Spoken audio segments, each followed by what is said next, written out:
Hello and welcome everyone to the Chevron Retirement Workshop. I'm Kerry Facer, and hosting with me today is our Chevron expert, Len Hanson.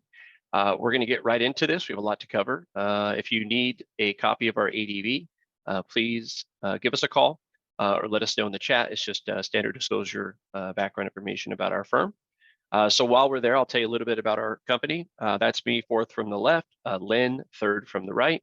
Len and I have been working together for over 11 years, helping lots of people plan for retirement and specifically retire from Chevron. Len worked at Chevron for 24 plus years and was a stockbroker on the side. And so he is our expert on the team when it comes to Chevron retirement planning. So through the workshop tonight, I'll be checking in with Len and asking him to share his years of experience on some very specific topics that I think you will find value from. So without further ado, let's jump right in. One of the things Len gets asked about a lot, and I'm going to put him on the spot here and ask him what's going on with Chevron stock lately, but is what's going on with the company. And a lot of our clients have Chevron stock, common shares, and ESOP shares, and they always want to know when they should sell. And it's not a simple thing, but Len, if somebody asked you today if they should, buy more, sell more, hold, what would you be telling them when it comes to their Chevron stock?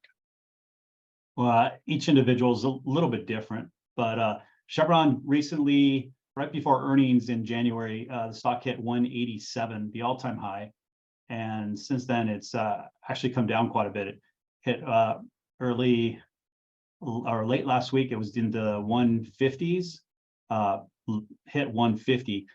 Today, it's back up to, with the market rally, back up to nearly 160. So I think it's just an individual, individual question for everyone. Everybody has, if you've been with the company for a lot of years, you have a lot of ESOP shares. We try to get people to hold on to those shares, depending on how big a percentage of your portfolio that is. And then sell off, typically build a plan to sell off the common share, depending on how far you are from retirement. But that's our typical strategy. Yeah. So what we have up here is just a quick 5-year snapshot to kind of show you how Chevron's performed. That's Chevron CVX stock there in purple. So it's been a tough road. Overall, the last 5 years, though, you have done pretty well.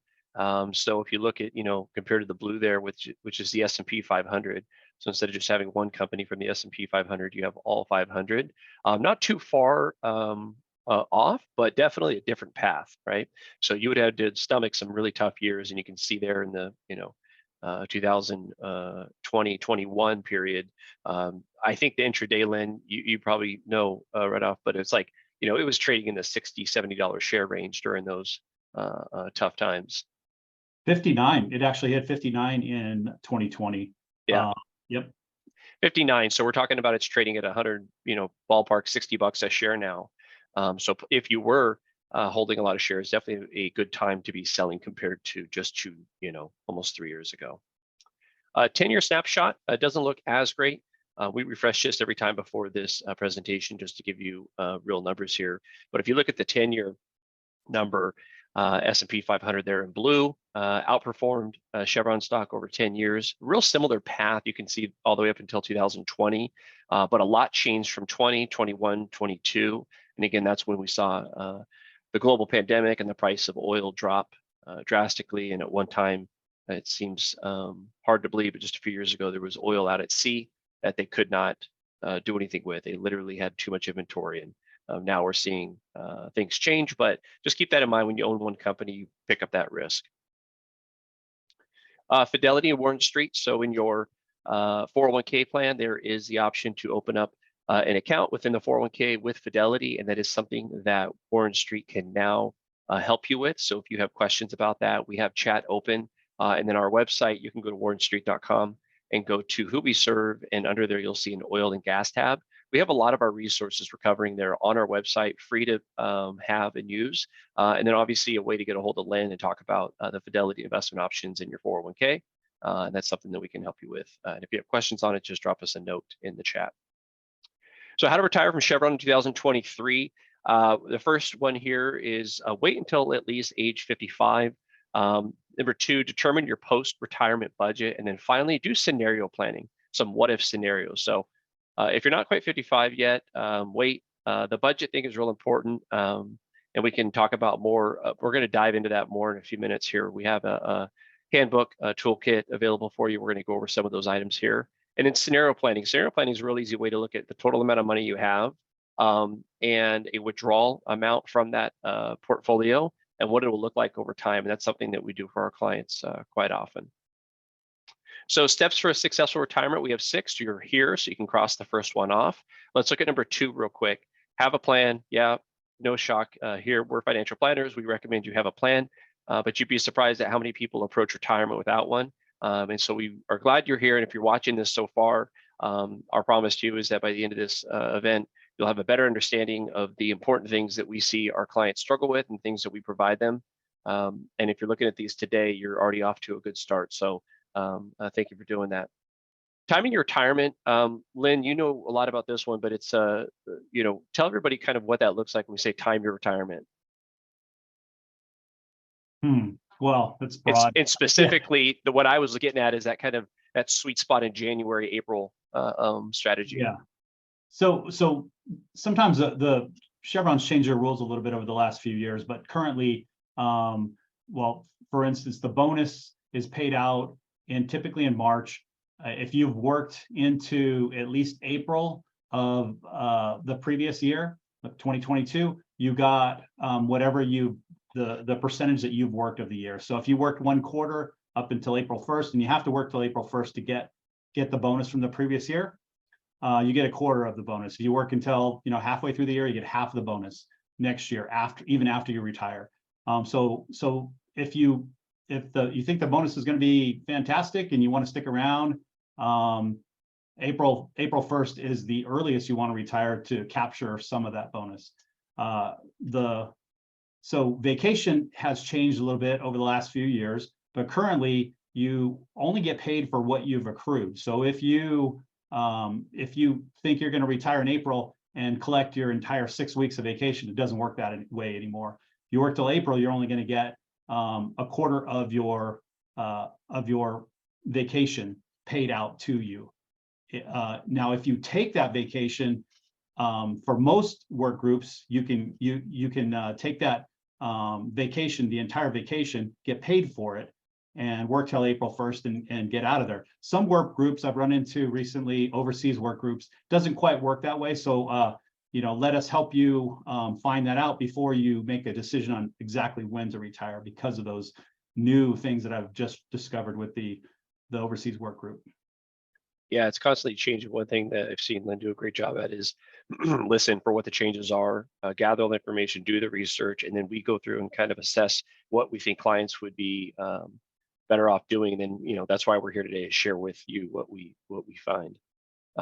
Early retirement, pre 59.5. If you move money over into an individual retirement account, subject to 10% penalty federal and 2.5% state of California if you stay here.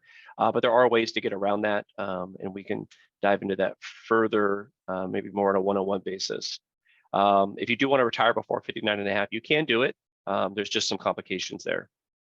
So budget for medical expenses. The one thing that's not in your budget that comes out of your check now is medical, and that's something you'll pay out of pocket at retirement. So when you do a budget and you're writing down all the things you spend money on, one of the things you'd like you to add back is the amount for your medical expense. So if you aren't sure what that is, call into benefits and ask them for a projection or a rough estimate, so that way you can plan on that amount in your retirement planning expenses.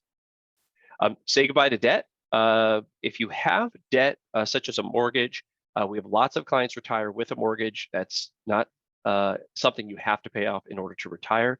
But usually what we're talking about here is credit cards, 401k loans, any consumer debt, maybe a high interest HELOC, a home equity line. Auto loans are pretty normal. We see a lot of clients carrying an auto loan into retirement and then getting a new loan in retirement. Everybody needs a new car every 7, maybe to 10 years on average. So thinking that you won't need to buy another car in retirement is not very common. So don't be in a rush to pay off the auto loan if it's at 1.5 to maybe 3%. But what we're really saying here is credit cards. So if you have any credit card debt, please pay them off. Emergency savings. So once the debt's paid off and you have a little extra cash flow, we like to see right in that kind of 6-month emergency savings. And this is money, this might be 30, 40,000, a pretty common number we see on hand that's not invested. Maybe you could put a little bit in a high interest savings account or maybe a CD. But this is money for true emergencies, meaning if you got sick and you were off work, or if there was a reduction in force and you unfortunately got caught in that and you were laid off without much notice, this is that emergency money. This is the money that would help you bridge some time, 3 to 6 months, in order to either find out if you can retire, or two, give yourself a little breathing room until you do find new employment. So true emergency savings, 3 to 6 months. We're pretty conservative over here at Warren Street, so we like to lean towards 6 months. Call that 30, 40 on the high side, 50,000 a month, or $50,000 to provide that 6 months of living expenses. Being financial planners, yeah, budget it out. If you don't have any credit card debt and you have your emergency reserves and you live within your means and you have extra cash, you don't necessarily have to budget it out because you're obviously doing a pretty good job. What we would encourage you to do, though, is if you don't have the emergency reserves and you do have some credit card debt that you can't pay off every month, that's really important to budget it out. Complete the budget, and that way you can go through and find a couple of things that are on there that bother you. And there should be 2 to 3 that stick out. It's different for everybody, so complete your budget. And if you want a template, let us know. We have one on our website in the toolkit. Again, warrenstreet.com, then go to Who We Serve Oil and Gas, and there's a bunch of resources for free there for you. And in the toolkit, you'll find there is a budget. Spend 15 minutes on it, not that much more time is needed.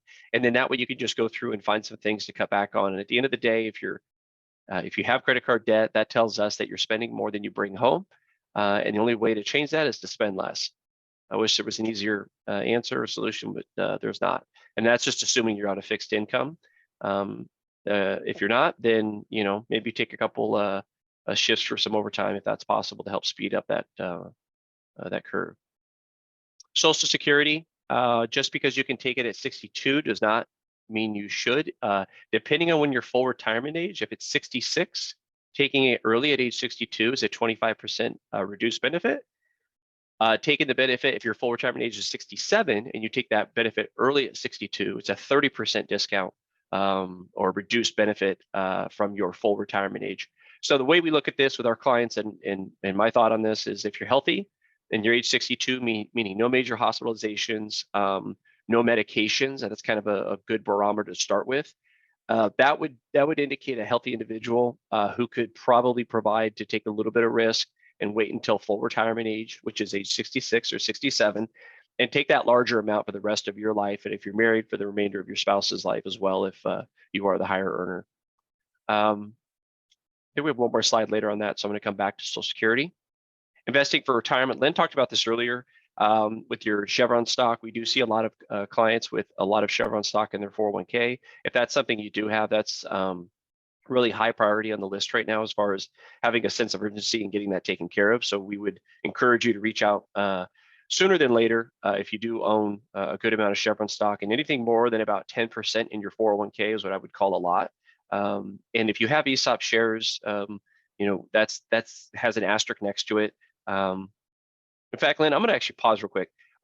So give us a little bit on, we're talking about investing for retirement, the 401k. Tell everybody what they should do if they have ESOP shares, and I also would love to hear what your thought is on financial engines.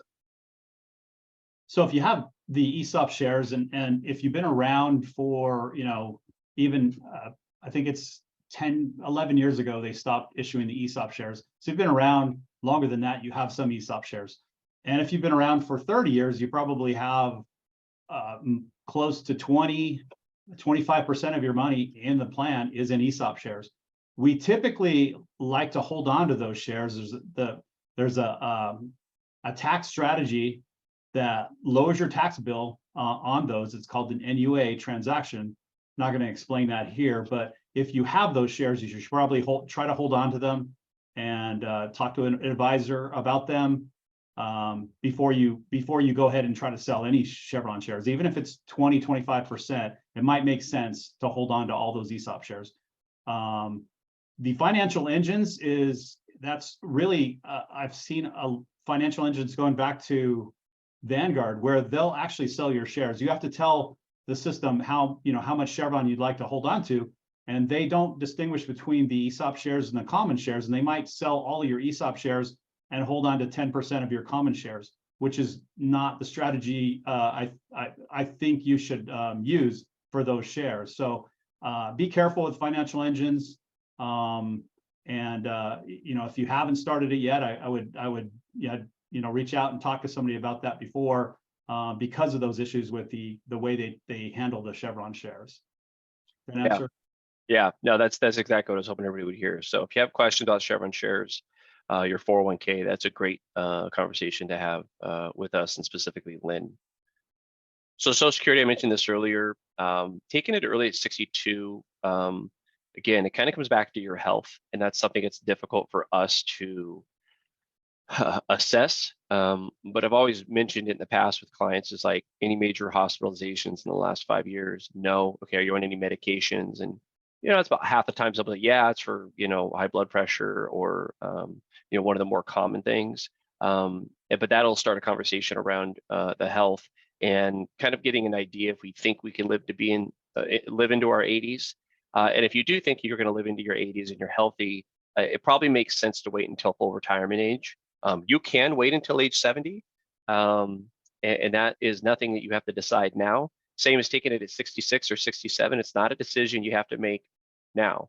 And if you wait from 62 to, let's say, 64, then you decide to take it because maybe you found out something at your last doctor visit that is not great news, you are rewarded for taking those extra 2 years time to take a payment. So it isn't like 62 or 66. Every month you wait, you do get an increase in benefit, which is a nice thing for you and your spouse if you are married, for the remainder of your life. And so it's just kind of a wait and see. If you have questions about that, let us know. Below here, we're not going to get into all these, but these are things that we can answer for you one-on-one if you have questions about this, is collecting while working, health and anticipated longevity, spousal benefits, and if Social Security is going away.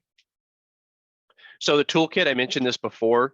We're going to jump into this real quick. So this is a personal balance sheet, real simple way to start a financial plan and to kind of get a gauge of where everything is. Also, too, if you have not put together an estate plan, if you don't have a will and trust, this is a good place to start, because the conversation you'll have with an estate planning attorney is to ask kind of what assets you have and what liabilities you have, to see if you do need a living trust.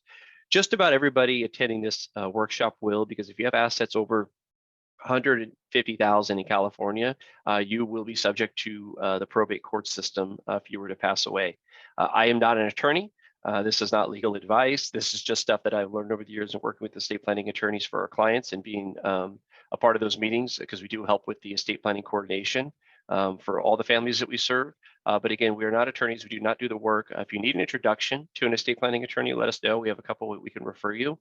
But this is a good place to start, and is list all your assets and liabilities, kind of find out what your net worth is. If you are scheduling a complimentary consultation with Len, you could touch on these. If you haven't filled it out, that's fine, schedule it. But this is kind of what Len's going to talk about. He's going to say, what do you have in savings and checking? What do you have in your 401k? What's your pension look like? What kind of debt do you have? Do you have any car loans, 401k, student loans? Kind of just get a gauge of what is going on. So a good place to start there. We talked about the budget again. I'm going to say it one more time, is don't spend more than about 15 minutes on this. The goal here is to look at one of these categories that stands out to you when you're done. And it's different for everybody, but one of these, I imagine, hopefully 2 or 3 will stand out, is something that provides you no value, no happiness, and it's something you want to cut back on spending more money towards. And so fill this out, go through, circle a couple, and then those are the ones you're going to be working on to get your cash flow in a positive manner quickly. If your cash flow is already positive, still a great exercise. Go through this, find some things that you can cut back on. Maybe instead of getting a haircut, every 2 to 3 weeks, you're pushing that out to 4 to 6. And little things like that do go a long way, especially when we're planning for retirement and we're looking at planning income sources for the next 30 to 40 years. Number 4, build your vision for retirement. Is something to think about, which is important, because what are you going to do now with this new time and money? Is hopefully get back to more time traveling. That's probably the most popular thing that we hear, is they want to spend more time traveling, and I'm sure you do as well. And some other ideas here to kind of get clarity on what's going to be important for you and your retirement plan. So that way, when the time comes, we really know what this money is for. And our goal really is to see our clients pursuing all their passions in retirement. So we get excited about this as well. It's kind of the fun part to the work we do is, hearing about a client on a fishing trip, or hearing about clients while they're traveling, and sending us pictures back. And that really is a fun part of our job. And so we just hope you can start thinking about those things now to kind of bring clarity to why you're here. No, I don't want to get into this too much, but it's no surprise is that the red places are the most expensive places to live. This is a study done back from 2017. The goal here with this slide is to tell you, or is to remind you, and for Len, myself, is that if you want to move out of state and you're kind of on the,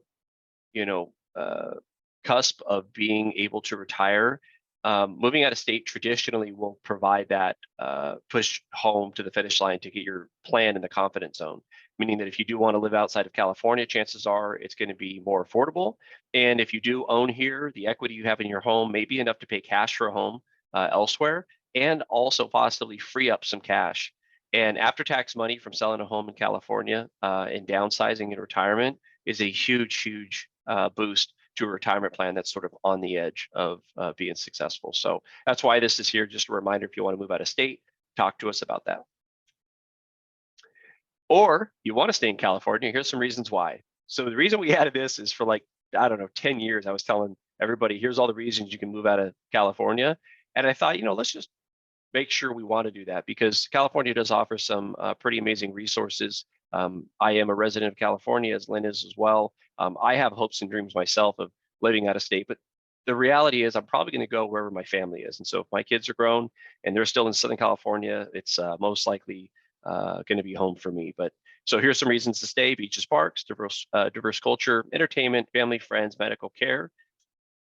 Muni bonds. California is one of the largest municipal bond markets by issuance, and so there are some tax advantages there for owning California municipal bonds for California residents.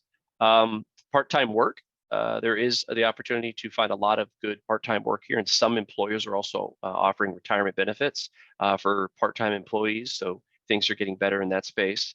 Property tax advantages. Downsizing here in California, pretty much all counties now qualify for this program. It's not an easy thing to do. We've had a couple of clients do it, but downsizing your retirement, carrying a low tax basis over to the new property, if the purchase price is more than what you paid for your home back then, you have a low tax basis, but you don't have to pay it on the new basis of the new property.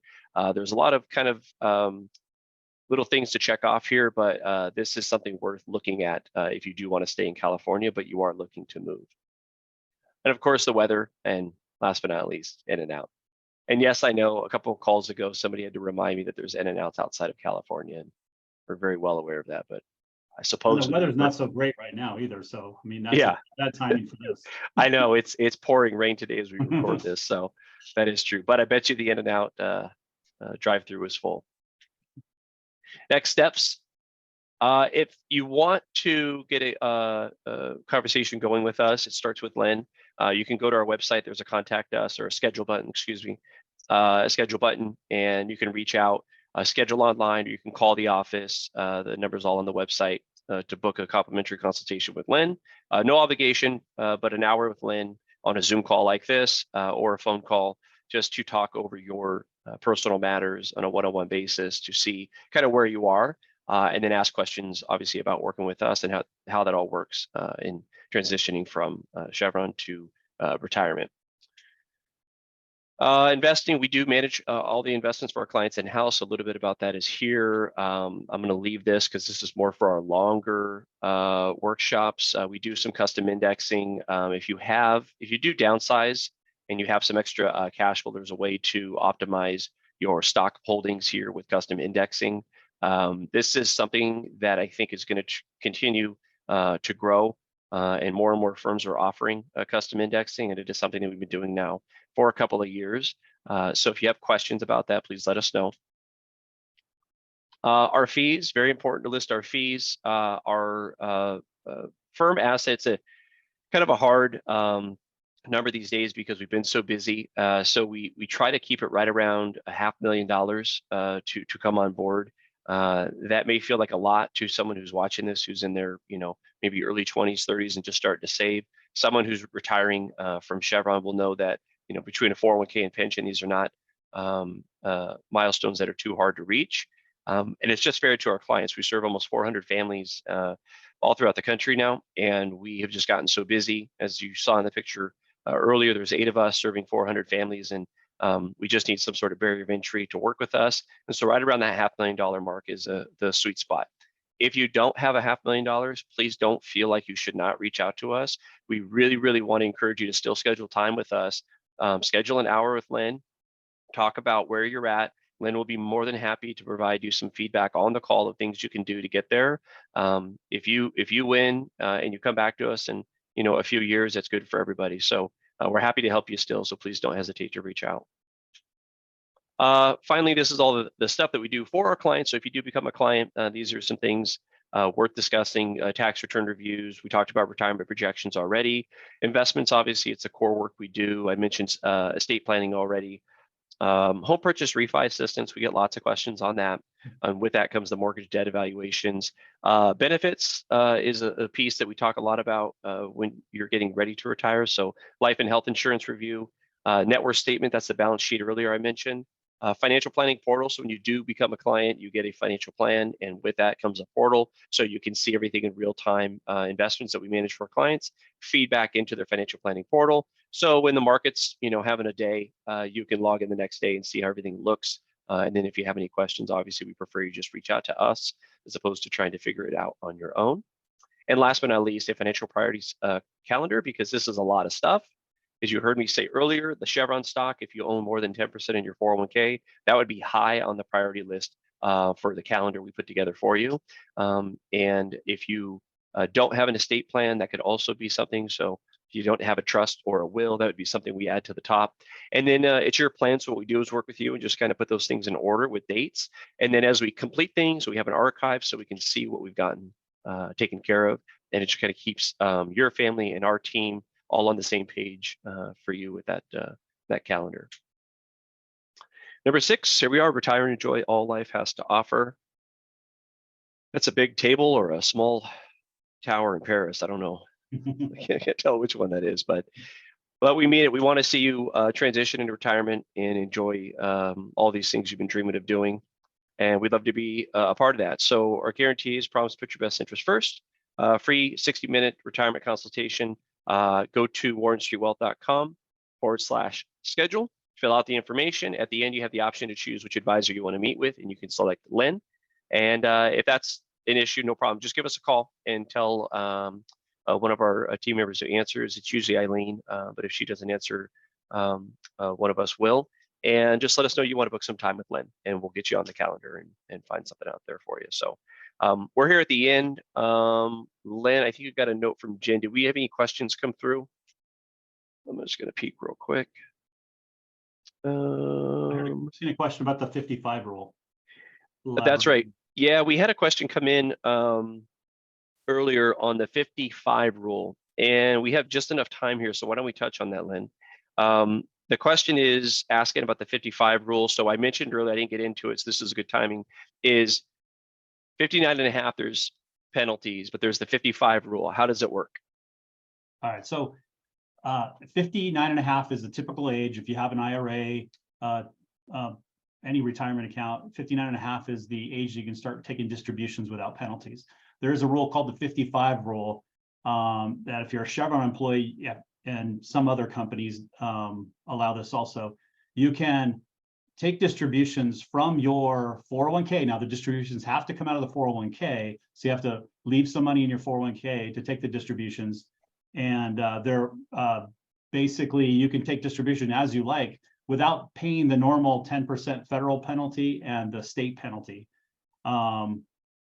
But one thing I want to add to that, and I hear this a lot, people think that, well, I retired when I was 53. I still have my money in my 401k. Can I still do this? I'm now 55. No, you have to separate from service the year you turn 55. So you can be 54 years old and your birthday at the end in December, and you can still retire and use the 55 rule, but you can't retire earlier than that and go back and try to use your money once you've reached the year that you turn 55. It doesn't work that way. So I think I hear that, 7-8 times a year. So I just wanted to bring that up also. So wait until you're 55 is the answer. Yep.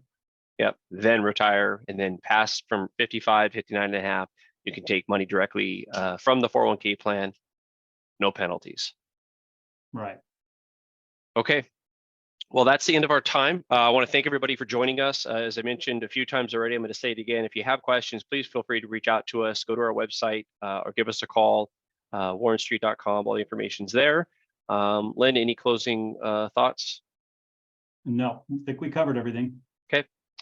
That's it. We'll be back doing these a couple more times this year. So before then, thank you everybody for joining, and we wish you all the best of luck in retirement. We hope we can be a part of that transition for you. So thank you for attending, and we will talk to you soon.